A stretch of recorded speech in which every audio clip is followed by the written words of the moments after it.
glad you mentioned burnout though, because that's one of my questions that I had right there. Like you said, a lot of people in the nonprofit sector experience burnout. I'm pretty sure the people in Fortune 500 companies experience it as well. What are some methods for managing that burnout? Yeah, it is. I mean, it's rampant. It's kind of everywhere. And I do think a lot of it is I've just seen this pattern. And again, guilty of it. I'm guilty of it too, is that we are like trying to capitalize on every crack and crevice and pause and transition in our day with like something productive. And what I mean by that is like, you think about transitioning from one physical location to another, from hell, even one room in your house or apartment to another. And it's like, we are then like, oh, let me check my email. Let me do this. Let me see if there's a news update. Let me see this. Let me do that. Like we're constantly multitasking and consuming because I think it's feeding that part of our brain that's like, you better be productive. You better get all this done so that you can relax later. And then when it comes to relaxing, we don't know how to do that. We don't know how. We're out of shape when it comes to just like being present, that we have to kind of pacify ourselves with more. And so I think it's just this constant consuming, constant, surplus of information and multitasking that you can see where that is exhausting to even just say and think about now.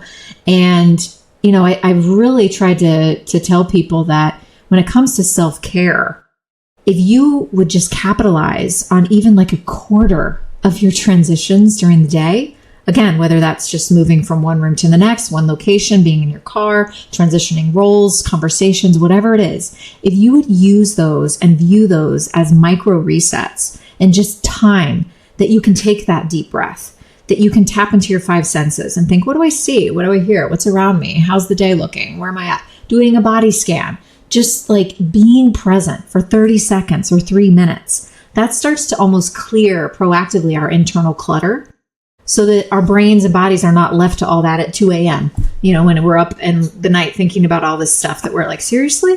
And so I think it's training ourselves when we're at stoplights to just look around rather than pull out our phone and see if someone messaged us in the last 30 seconds. And taking those opportunities to clear our own clutter, that is tremendously effective when it comes to burnout prevention and self-care and just managing our stress and self-connection. So it sounds like exactly what I do, because right now, like even in my office right now, I have to disconnect because I feel like I'm burning out sometimes. So I bought this little timer off of Amazon. So I'll put everything on do not disturb. I'll take my Apple Watch off so I don't get, because sometimes I'm meditating, that'll throw you off. So I'll set my little timer right here for like 10 minutes and I'll just disconnect and whatnot, just to be able to just, breathe and just kind of analyze and things like that, because society is so connected to our phones and things like that and information, and it's just hard to do that. So is that what a micro reset is? 'Cause I heard you mention that and whatnot. So micro resets help you with the burnouts, right? Absolutely. And it is. I mean, I think, as humans, when we feel most alive is like when we're present.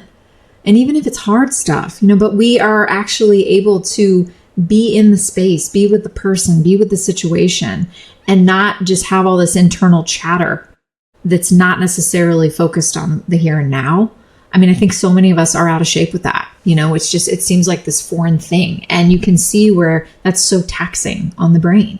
And so it's kind of practicing and getting reps in with just, like you said, setting these boundaries and just being present with one thing at a time. We can't do that all the time, but when we do have control over that, really capitalizing on that. It's so good for the brain to maintain that focus and to get things done from start to finish. And I just don't feel like we're getting enough of that. And we're all over the map. We're all over the place. And there's things that are left open-ended, or we're distracted, or we have to do this. And it's just creating this like high urgent state that is really hard to come down from.